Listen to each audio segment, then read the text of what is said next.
Right now, who will lead Georgia's biggest school district next? The search is on in Gwinnett County and the stakes are pretty high. We'll have an update on how the search is going. Also, that scorecard may save you 20% at the register, but it could also cost you a whole lot more in the long run. We'll show you those risks and the perks that come with a pricey catch. And your smartwatch might track your steps, but can it really keep you up in real life? Find out how Georgia Tech researchers are working to debunk the perfect patient. This is The Take.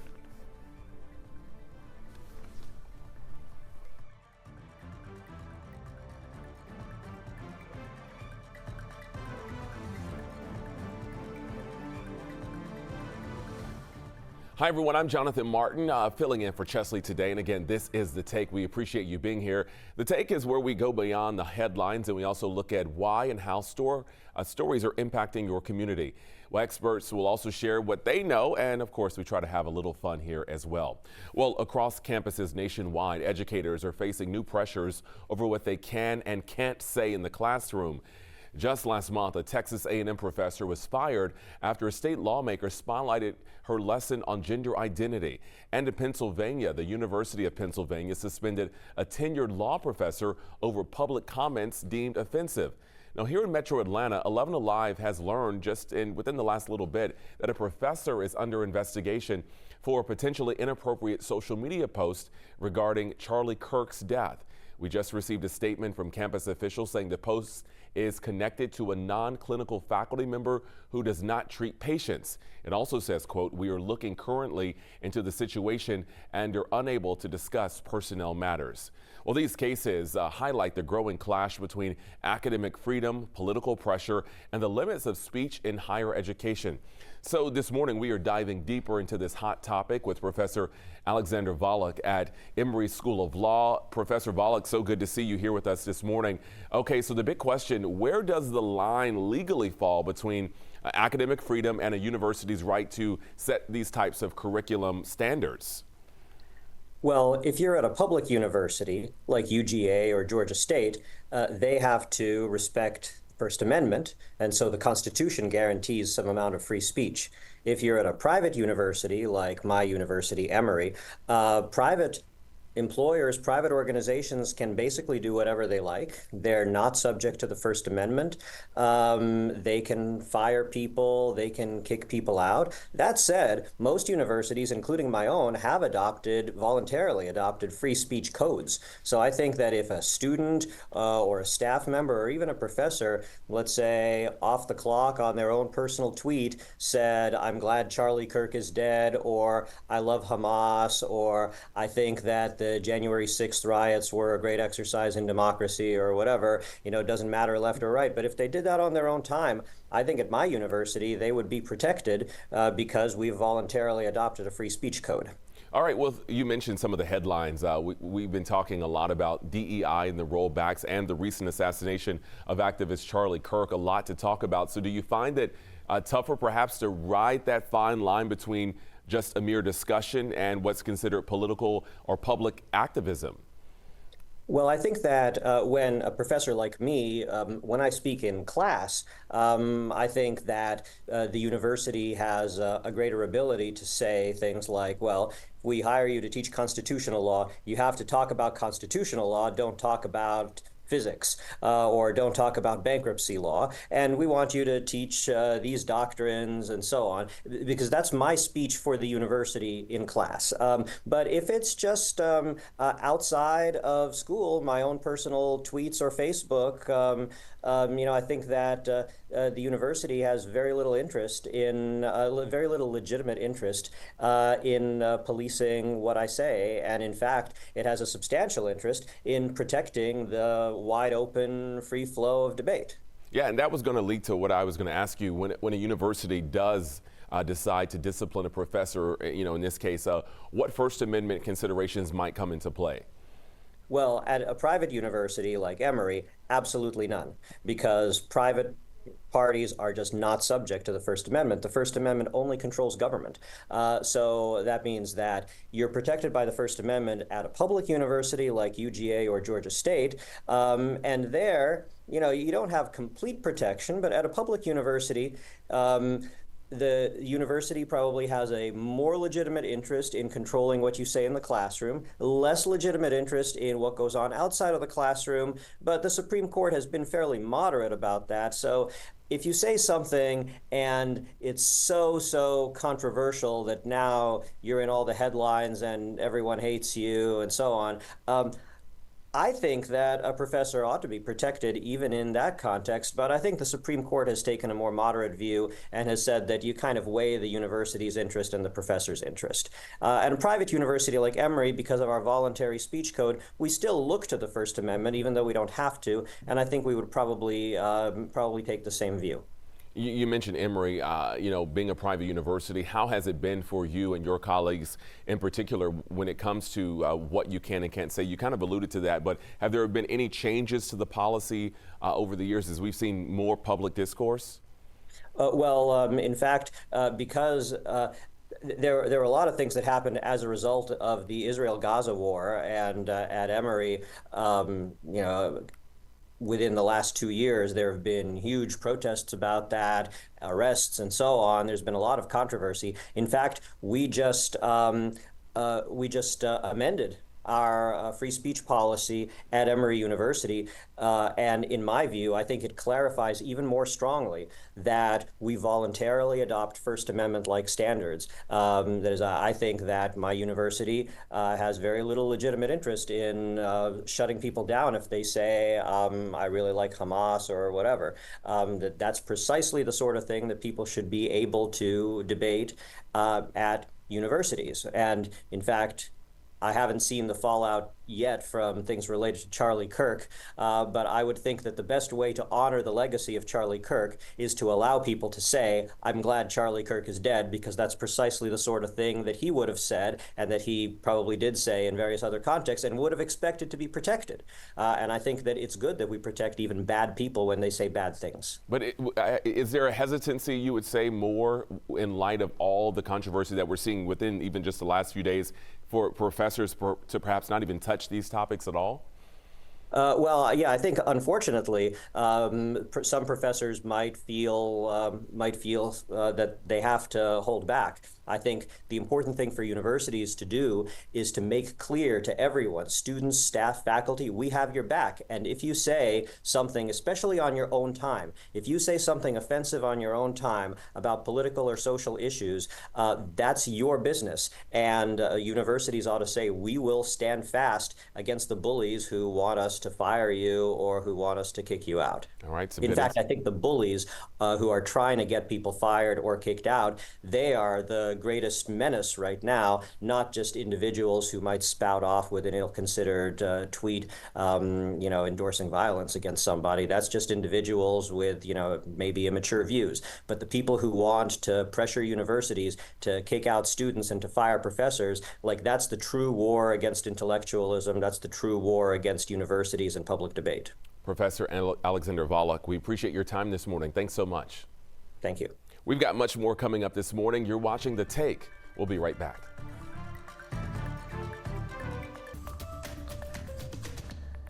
All right, welcome back. Charges are expected to be filed today against a man arrested in connection with the assassination of Charlie Kirk. This comes as memorials for the conservative activists are continuing across the country, as well as the fallout and finger pointing over political violence. Joining us now from Washington is NBC's Bofta Yamam, filling in for Alice Barr. So Bofta, good to see you today. Let's talk about the charges we're expecting, as well as this reported confession we're hearing about by the suspect. That's right. Good morning, Jonathan. Formal charges including aggravated murder and obstruction of justice are expected to be filed today within hours against the suspect, 22-year-old Tyler Robinson, in connection with the attack on conservative influencer Charlie Kirk. And according to new reporting by the Washington Post, Robinson appeared to confess in an online chat shortly before turning himself in, writing, "Hey guys, I have bad news for you all. It was me at UVU yesterday. I'm sorry for all of this." The The post citing two people familiar with the chat and screenshots. Authorities now troubled that there may have been multiple warning signs here, including a disturbing text message exchange between the suspect and another individual. This is all part of the investigative work, along with the suspect's DNA, on two pieces of evidence that authorities are bringing to this case. Meanwhile, the FBI says the suspect not cooperating, and he remains on special watch status. And Jonathan, important to remember from last week, Utah's governor saying they do plan to pursue the death penalty. Well, both we know also something we've talked about just a bit earlier. Several employers have fired people for their comments about Charlie Kirk's assassination, including some here in Metro Atlanta, really bringing the free speech debate back into the spotlight. What more can you tell us? Right, and I just heard you speaking with Professor Volek, and some of those things, coming to light as legal experts are also saying we can expect those firings to be challenged in court. Many concerned, Jonathan, not just about the firings, but the speed of the firings since Kirk's assassination. We're talking just within the past several days. Some employers fired or suspended people for their posts about Kirk. This includes teachers, commercial pilots, doctors, and even NFL staff. Secretary of State Marco Rubio floated the idea of revoking critics' visas, and two defense officials telling NBC News that Secretary Pete Hegseth has directed his staff to look for posts from service members. As for social media, people who've criticized Kirk are being called out this week. Their names, photos widely circulated, and one post about an Army officer who allegedly shared direct quotes from Kirk has been viewed, get this, more than 7 million times. That number probably far up there this morning, even beyond that 7 million, Jonathan. Yeah, we're hearing from a lot of federal officials, as you mentioned, both. Anything from the president about cracking down on this type of rhetoric? Well, Trump has been speaking from the Oval Office, and of course, before he gets onto Air Force One, repeatedly about the assassination. He pledged that his administration would ferret out, quote, each and every one of those who contributed this atrocity, including the organizations that fund and support it. Trump also went after the radical left, quote, radical left, even though the motivation behind the fatal shooting, Jonathan, has not been confirmed. This rhetoric, we can expect more of this on all sides, more than likely in the next several days. And that court appearance, as we mentioned, happening today. Both to your mom joining us live from D.C. Thanks so much. We appreciate you. We have much more coming up this morning. Stay right here. This is The Take. Welcome back. Georgia's largest school district remains without a permanent superintendent. In late January, the Gwinnett County School Board voted to dismiss Superintendent Calvin Watts just 2 years after extending his contract. At the time, board leaders said the decision was about moving the district in a new direction. His position was filled at the start of April by Dr. Al Taylor on an interim basis, while a national search for new leadership moved forward. So now the big question: what qualities is the district looking for in its new permanent leader? And how soon might parents expect to see that decision come? Well, here to help us answer that question, Dr. Adrienne Simmons, chair of the Gwinnett County Board of Education. Dr. Simmons, great to see you here with us this morning on The Take. All right, so catch us up on this process. I know a lot of parents and faculty want to know what's going on. Sure. Thank you for having me this morning. Our board is excited about the superintendent search ahead. We are kicking off a round of engagement sessions with our community and stakeholders. We actually put out a survey recently to our stakeholders. It's going to be a survey to solicit input from across the school district, from community members, parents, anyone who wants to provide some insight there is certainly welcome. Even more excitedly, this evening, we start our community engagement gatherings. We will have 5 of those gatherings across the district between now and next Wednesday. The first one kicks off tonight at North Gwinnett High School. And this is an opportunity, again, for parents to come out, stakeholders, those living anywhere in Gwinnett County can come out and provide input. We have a search firm that we're working with, the ALMA Advisory Group, that will be conducting some small group discussions. And what we're looking for ultimately is to put all of this input together and to create a candidate profile that we'll then use in recruiting and selecting candidates to interview for the position. All right, so you mentioned that survey. You also mentioned the meetings that are happening. What's the realistic timeline on when we could see a permanent leader in place? Yep, great question. So as I mentioned, we're kicking off with the gatherings, the survey. We also have some focus groups that are happening, including our staff members, our principals, leadership. And so once we put that candidate profile together, we'll begin the recruitment and selection process to interview candidates. And then ultimately, we look to name a superintendent sometime in the spring of next year. All right, so leaders have said that you want to move Gwinnett County, the schools, in a new direction. What is this new direction? What are you looking for in this next superintendent? Well, there are certain things that the vision of the board is something that's very prominent, and that we are really looking to move student achievement for all of our students. We want to, of course, ensure that students that are performing at high levels continue to perform, but we're also looking to move the needle for certain groups, in particular our multilingual learner group, which we now have about a little more than 20% of our students are multilingual learners, which just means that they come to school with a different language that they're speaking at home, and English is not their first language. We also are looking to move performance as it relates to our special education students and our students living in poverty. So we have some ambitious goals, and we are definitely looking forward to interviewing candidates that can provide or demonstrate that they've had some success in moving the student achievement across the board. But more importantly, we want to hear from our community about what's important to them. Of course, the board has a vision, but we want to make sure that we're tapping into what our community wants in its next leader. Yeah, it's so important to hear from parents in the community on a big decision like this. So you'll obviously have a big say as chair. You'll be interviewing this potential candidate or multiple candidates. What will you be asking?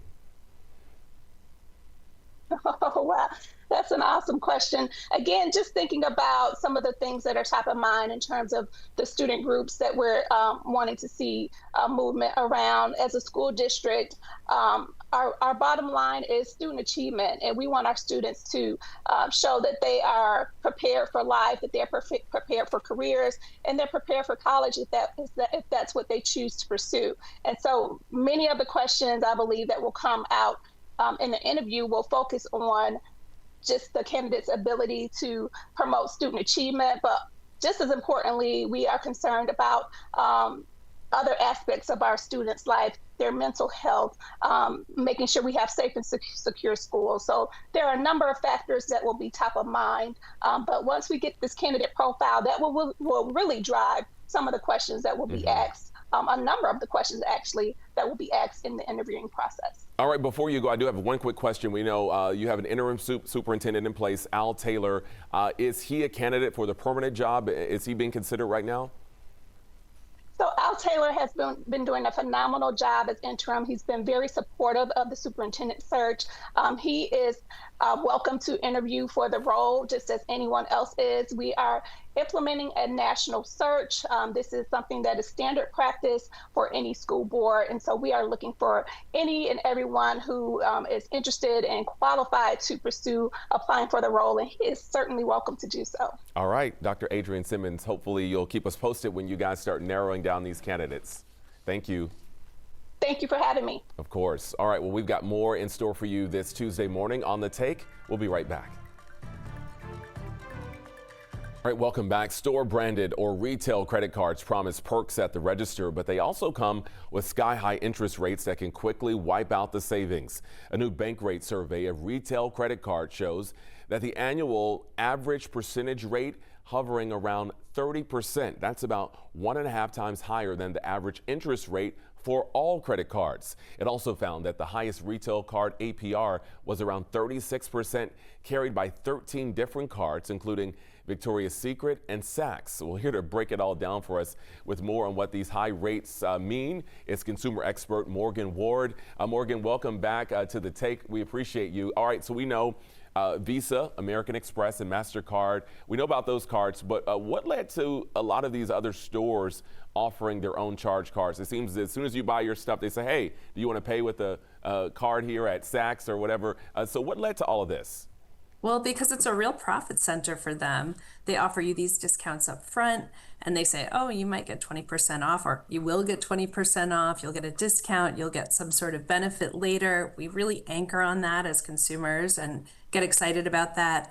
And we don't realize that that entire benefit will be basically sucked up by the 30% APR that we're going to have to pay later. So it's a real question of, sort of delaying gratification now because you don't want to pay for it later. Yeah, that's the big thing. So why are these retail store credit cards, in terms of the interest rates, why are they so much higher than the regular credit cards?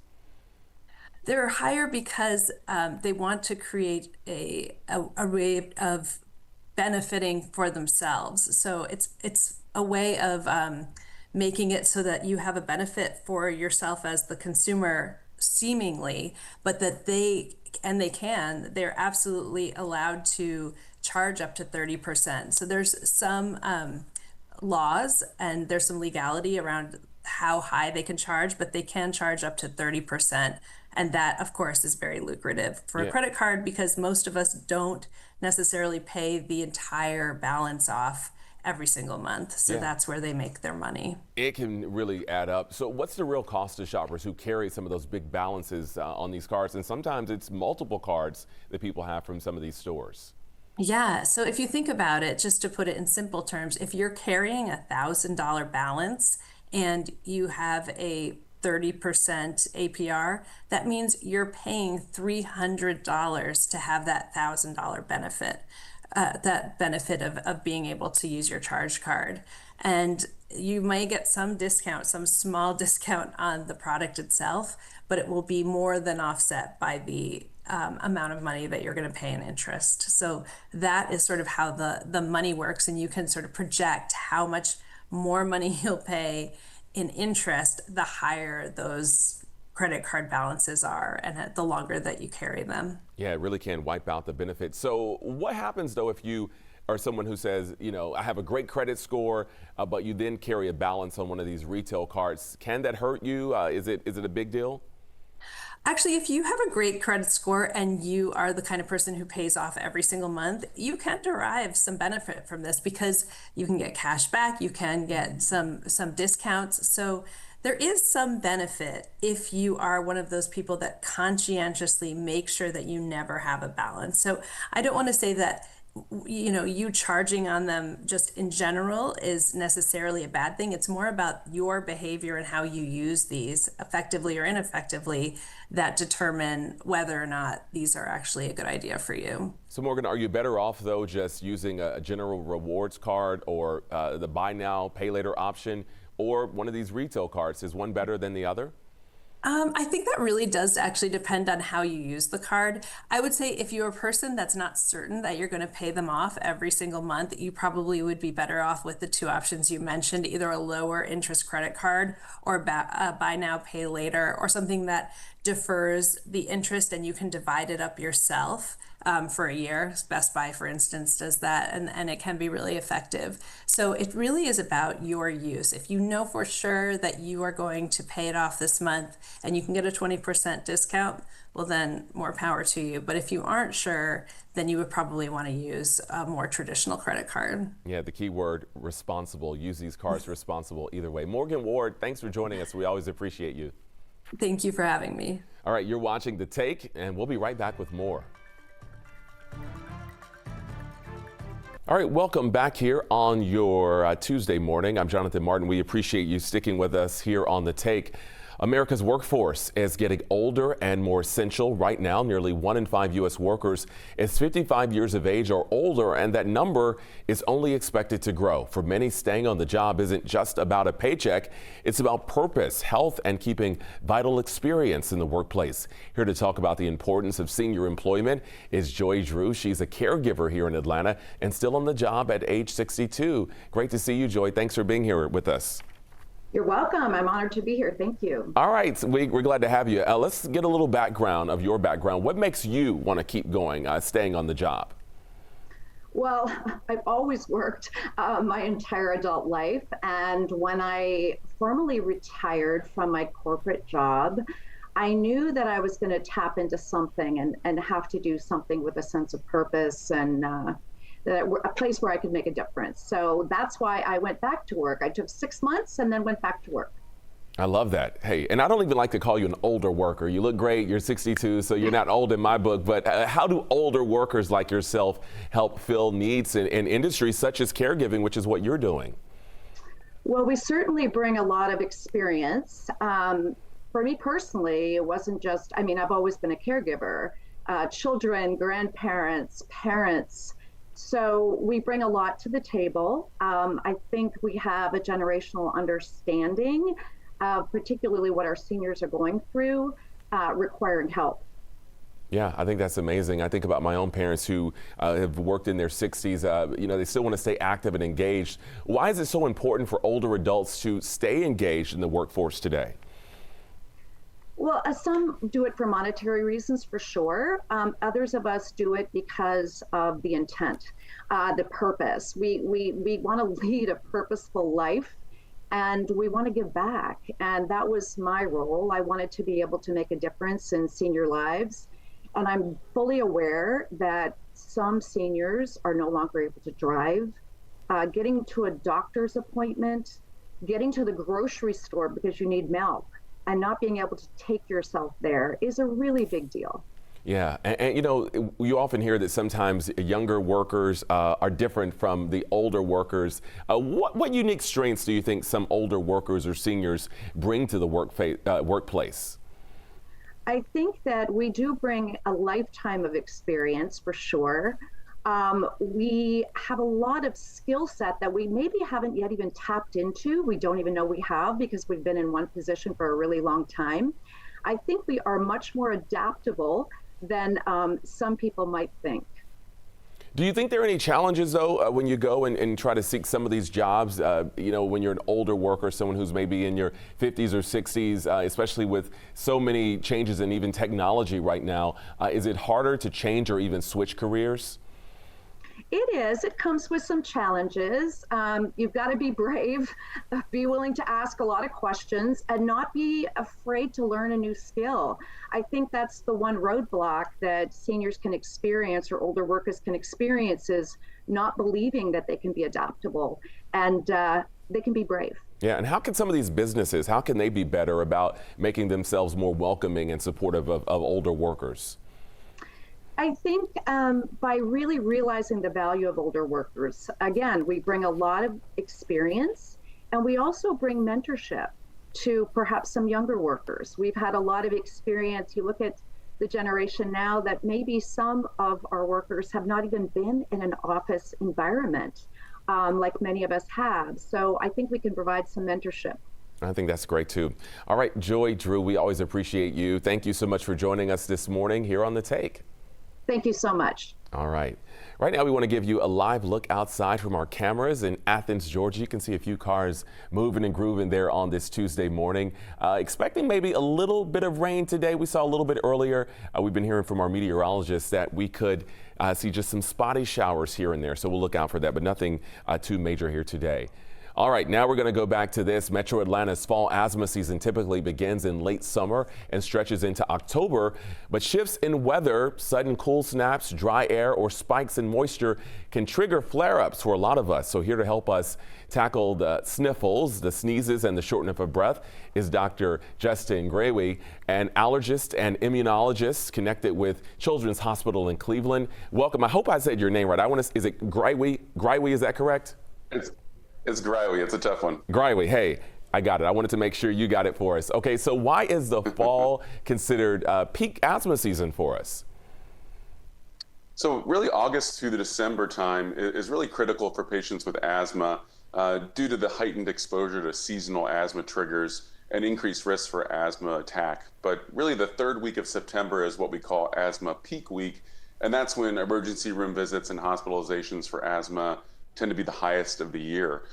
Each fall, the Asthma and Allergy Foundation of America publishes its annual Asthma Capitals Report, and this ranks the 100 largest U.S. metro areas by how challenging they are to live with if you have asthma. And I think in Atlanta, where you are, I think you guys are ranked in at number 7. So definitely a place where people will have issues with fall seasonal triggers leading to asthma flare-ups. And why do you expect, why do experts think rather that this is a dangerous time, a dangerous season for the asthma community? With all the pollen in the air, whether it's ragweed or you've got mold with decaying leaves. Also in Cincinnati, where I'm from, there's significant shifts in weather patterns, barometric pressure shifts, weather changes. Also back to school, you've got a lot of kids going back to school, bringing viruses and bacteria back to the household, which can trigger asthma. Increased pollution in a city like Atlanta, all those things can really trigger asthma and make it more dangerous. And when you really look at the amount of asthmatics in the US, about 22 million adults suffer from this condition, with about 9 million asthma attacks a year, with over 700,000 ER visits. So it's not something to ignore, and that's why we're really working with AstraZeneca and raising awareness about Peak Week, because we want patients to really get ahead and be proactive about their symptoms. We want to encourage your audience members with asthma to talk to the doctors now, review their treatment plans, and know what to do before these spikes and fall triggers occur so they can reduce their risk for having a flare-up. Yeah, so important to be prepared. You kind of alluded to that. What are the more common symptoms people living with asthma should be looking out for? People with asthma often present with shortness of breath, chest tightness, wheezing, and cough. And all these symptoms happen when the airways are inflamed and when they're tightening. And so it's important to understand that both airway tightening and inflammation coexist and cause a lot of these symptoms. And so it's a challenge when you're constantly exposed to all these fall-time triggers to keep that inflammation and bronchoconstriction under control. So at least in my practice, it's very obvious that this time of year can be bad for patients. And so we really go through all these triggers, maybe do some testing to see if people are allergic to certain triggers. So important to really work with a board-certified allergist, immunologist, or pulmonologist if you have asthma, to make sure you have a good treatment plan. But fall allergens can be a nasty trigger, and it's important to really work closely with whatever doctor you're seeing to make sure you have a plan in place to protect yourself this fall. Absolutely. And how important is it to track the daily pollen counts and the mold levels that you mentioned? What's the best way to do that?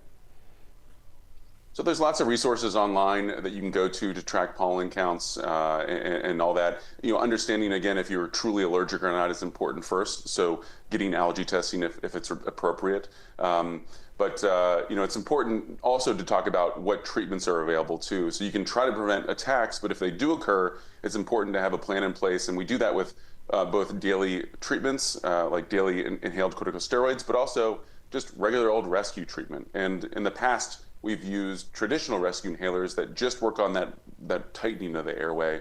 And what we've realized over the years is that if we're not treating the underlying inflammation, just treating the tightening might not be enough. And so it's really important to address the root problem of asthma and address that inflammation with a rescue inhaler that has anti-inflammatory properties. And so if people are interested in learning more about what kind of rescue treatments might be appropriate for them, there's a site called modernageofrescue.com that's got great information about anti-inflammatory rescue strategies. Right. So I encourage your patients, your audience to really look and get a better understanding of how they can better treat their asthma by working with their physicians. All right, Dr. Justin Greiwe, we appreciate you. Thanks for joining us this morning. Of course, it's been a pleasure. Thanks for having me. Okay, well, we've got more to come here this morning. This is The Take. We'll be right back. Welcome back this morning. One judge tells President Trump not so fast on firing Lisa Cook. Meanwhile, his new Fed pick could tip the scale on rate cuts. CNN's Maribel Hebert joins us now from the NASDAQ market in New York. Good morning to you. So, this has been kind of a soap opera in Washington. What's the latest? Jonathan, as the Fed turns, yesterday a federal appeals court protected Fed Governor Lisa Cook's seat, blocking President Trump's effort to remove her. The judge ruled that Cook can keep her job while the lawsuit over her termination moves forward. Now, at the same time, the Senate confirmed Trump's pick, Stephen Miron, to the Fed board, 48-47, pretty close there. Miron will reportedly keep his White House economic advisor job while he serves, but take unpaid leave. Now, some lawmakers and economists caution it could undermine the Fed's independence in setting monetary policy. Jonathan, the saga continues. We'll wrap the next episode when the Fed meets tomorrow. Hey, I like that. Hey, Southwest just flipped the switch rules we're hearing on batteries, and the new policy might be a problem. We're hearing from for some wheelchair users. Jonathan, it will be interesting to see how this new policy plays out with some passengers. Starting September 25th, travelers who use lithium-powered mobility devices like wheelchairs or scooters will have to remove the batteries and then carry them onto the plane before their device can be checked on board. According to the budget carrier, this reduces the risk of a battery fire in the plane's cargo area. But the company acknowledged Monday, that such events are rare, but it's important to be proactive. The batteries will not count toward a passenger's carry-on baggage allowance. But again, Jonathan, how will this be handled? I mean, if passengers are traveling alone, they may not be able to easily get around. They're in a wheelchair. And there are many wheelchairs at Hartsfield-Jackson in Atlanta International Airport. Yeah, we'll see how this all plays out. Hey, before you go, I do want to ask you about this. Are you a big Amazon user? I'm a big Amazon user. Go ahead. No, don't say go ahead. Go ahead. I was going to say I'm a big Amazon user, and I'll tell you what's happening right now, Jonathan. It's that sale time again, Amazon's Fall Prime Day sale. It's going to be October 7th and 8th this year. It's just 2 days versus the 4-day Prime event that we saw back in July. So Amazon says shoppers can expect major discounts on a wide variety of items like electronics, like toys, clothing, home goods. The October sale days are exclusively, though, for Prime members, with some minor deals and promotions available to everyone. If you don't have a membership, you can sign up for a 30-day free trial today. You'll be covered for all the deals. You'll also get free shipping and an early start to that holiday gift list. And again, so Jonathan, I do use Amazon for my essentials. I found, though, that there are a lot of these sort of small sellers that have great gift ideas. And you know what today is also? It is 100 days of Maribel's Christmas right now. Oh, starting early. Hey, we like that. Yeah. I appreciate it, Maribel. We appreciate you as always. See you soon. All right, we've got much more in store for you on The Take. We'll be right back on this Tuesday.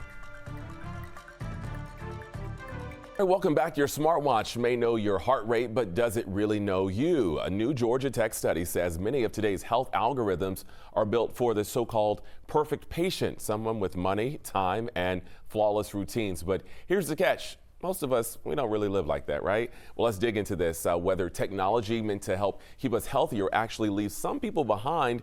We've got Catherine Wyzorek, one of the Georgia Tech researchers behind this study.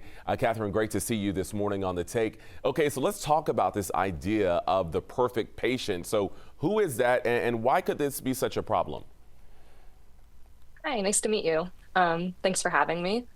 So the idea of the perfect patient, what we're really doing here is looking at how AI is changing healthcare, not just by making it faster or more accurate, but changing how we ourselves think about our health and how even doctors and nurses do their jobs.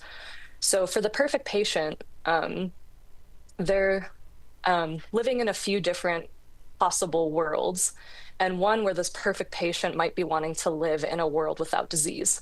And in this vision, AI isn't just waiting until you get sick. It's constantly scanning for risks, stepping in early. For instance, programs that use chatbots to check in with expectant mothers, where the technology is collecting data from prenatal tests, flagging possible risks, and offering support.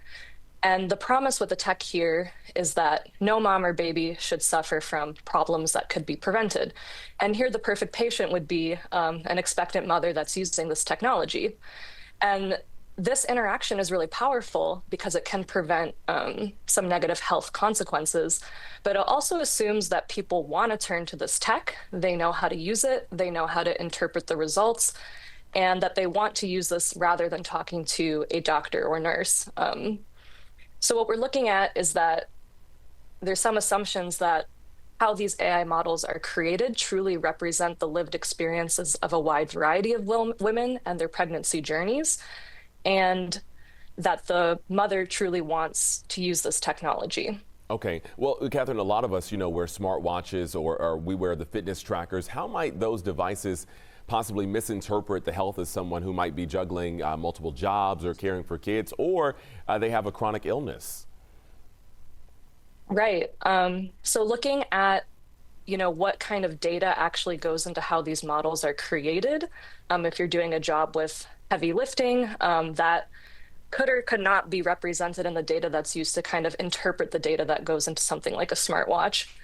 And in our study, we look a lot at how some technologies specifically phrase disabilities. You know, if you're wearing like a smart eyeglass that could potentially enhance your vision, but also kind of assumes that you as the wearer wants to be seen with perfect vision, or that's your perfect model for how your body should work, rather than kind of embracing how people with different disabilities want to actually live and be in the world. So what do you think are the biggest risks involved if we keep building these types of tools around the perfect patients instead of the real ones? So we're not saying that AI in healthcare or health devices is bad. It's actually doing a lot of good. But I think what we're trying to get at is really behind the tech, there are hidden choices about what we value, how the data and how these tools are created, and therefore how much we can kind of actually trust the outputs. And more specifically in the healthcare systems, if patients are being evaluated based on data and their data outputs rather than interaction with people, it's not only changing the outcome for the patient, but it's also changing how healthcare works, how doctors and nurses need to respond to this data rather than interact with the patient. So it's not so much that we shouldn't outright not trust them or not use them. It's more about thinking critically about how this is changing how we interact with each other and how we think about our own health and what this data can actually tell us. Yeah, that's important to think about. Any ways that you think that the tools could perhaps be redesigned to better reflect kind of something you alluded to, the realities of working parents, older adults, and people who have maybe some of those disabilities? Yeah, so technologists are often working very hard with the data they have to kind of innovate on these new exciting technologies. And, you know, one of the best things we can do is try to think more expansively about the data inputs and how the models are created could represent larger samples. So, you know, often historically, especially in women's health, some of the hallmark metrics, such as like a pap smear, long historians of technology have shown that these data sets and this actual evaluation was trained on a particular type of women, often white, middle class. And so any data, the pap smear is actually skewed towards that range of women rather than a more pluriversal group of women. So our best recommendation, and not just me, many other critical technology researchers argue that the data should be more inclusive of different women and different people. So trying to create those data sets so that these models can be approved and attuned to a fuller range of people that the technology is intended to serve. Yeah, it really is something to think about. Catherine, we appreciate you joining us this morning. Thanks so much. Thank you so much. We've got much more in store for you this morning. We'll be right back. This is The Take. All right, before we go, my final take. You know, with the NFL season underway now, there's a lot of talk now about who should be this year's headliner for the halftime Super Bowl show. I know we're already thinking about that. Usually the big announcement comes around this time of year every year. So my take, you know, it's Taylor's time. Okay, hear me out, hear me out. I know a lot of other names have been thrown out there. People talking about Pink, Mariah Carey, Chris Brown, Drake, Adele, even Ariana Grande. But right now, think about it. Is anybody really bigger than Taylor Swift right now? I don't know. I must admit, I'm not a big Taylor fan, but on the biggest stage, it just makes sense for the biggest artist in the world to be there. Lately, she's been among the NFL's top cheerleaders, you could say, or at least she's been featured all over the TVs when the Chiefs play. Of course, that's thanks to her romance and now engagement to Chiefs tight end Travis Kelce. Her 12th album is also due out on October 3rd. So I guess the timing would be right. Roger Goodell recently said on the Today Show that a Taylor Swift halftime show is possible. We'll see if it happens. But personally, I think it might be a great show. And of course, the ratings will probably be out the roof, ratings records maybe, with all those Swifties watching. Hey, we'll have to see who they choose, though. Thanks for being here on The Take. Great to fill in for Chesley. By the way, today is Chesley's birthday, so happy birthday, Chesley, if you happen to be watching. We'll be back here tomorrow. Take care.